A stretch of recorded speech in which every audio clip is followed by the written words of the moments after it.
All right, last news of the night. An article sent by my brother. Real life brother sent me this. Thank you so much, brother. I appreciate it. I was kind of thinking about it. No, I'm not hating. I'm not bashing. I'm not a Nintendo fanboy or a Sony fanboy. Or I'm a gamer fanboy. And I respect everything gaming. This is my point of view, my positive point of view.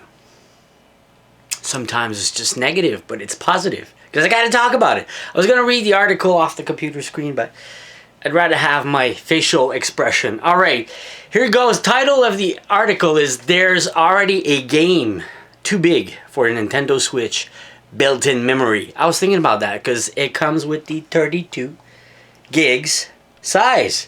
So here it is. Nintendo Switch costs $300, $400 Canadian, $300 US. And includes all kinds of stuffs in the box. Today is a good day to remember that it does not include an SD card. I gotta think about that. But, kind of read ahead of the article, which you are absolutely going to need if you want to take advantage of the luxuries of 2017 and buy your games digitally, which I won't.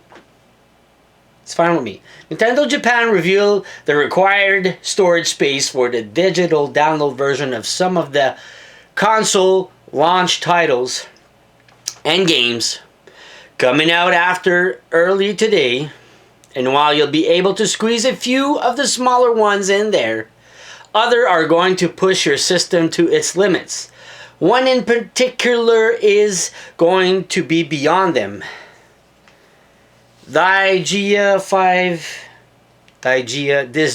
whatever it is, I'm sorry, don't know what the game is 5.9 gigabyte. That's fine. Mario Kart 8 Deluxe will be just over 7 GB. Again, manageable. I agree. Breath of the Wild is 13.4 GB, which is over half of the Switch available memory once you take the OS and other necessary files into account. Dragon Quest Heroes through takes up 32 GB or more than the available memory of the entire console, so it will absolutely require a memory card at launch for Japanese buyers. The game hasn't been announced for the West yet, because it's coming out. Dragon Quest Heroes coming out in Japan, not here. Plus, the console's gonna be region lock free, which is really awesome. But if the game is entirely in Japanese, what's the point? None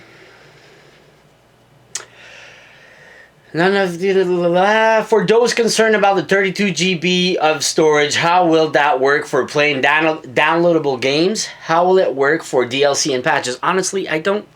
It's a cool article, but I'm buying everything physically. To hell with digital download, man.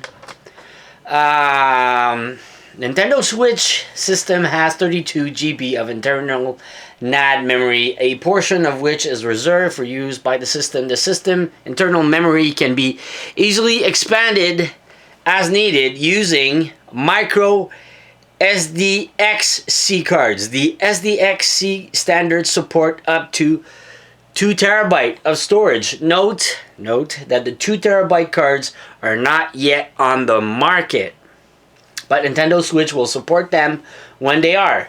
External USB hard drives are not supported at launch, but we are researching the possibilities of supporting them in the future.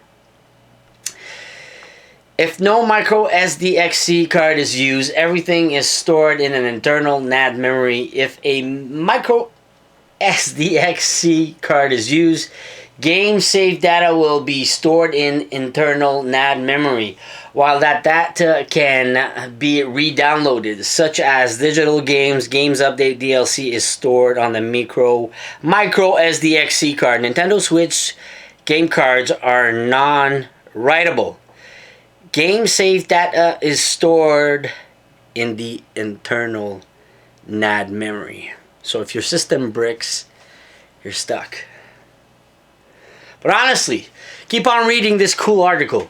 But we didn't know the size of some of the system's launch games last month, so the idea of using an external card seemed like it might be a luxury or something you need later on down the line once you amassed a decent library of games. Now that we do know the size of downloadable games, and we see that the best you can expect to be stashing 2 or 4 of them on the internal memory at any time, or at worst 1, buying a card seems like less like a luxury and more like a necessity. I'm not saying this to alarm you or to point it out as some kind of scandal. The 3DS needed an SD card as well, and most of us are old enough to remember paying for memory cards for the PlayStations and GameCubes. Just remember that when you go up to drop $300 next week, it might be a good idea to get some cash aside for an SD card. And a decent one at that as well. Well, honestly, it's a cool article. He makes a point. If you're buying, I don't think anybody's going to buy digital because it's small amount. But if a 2 terabyte card SD, I'm pretty much going to save my memory. If the 2 terabyte, the article was good, the 2 terabyte will be supported SD card for the Nintendo Switch, I'd rather buy that and then, you know, fill up the memory, because DLCs and expansions, a bunch of stuff, might not really, I don't consider buying digital for sure. So comments down below. I'm pretty sure all you guys are gonna buy physical, because buying digital from Nintendo, man, it's never been a success thus far.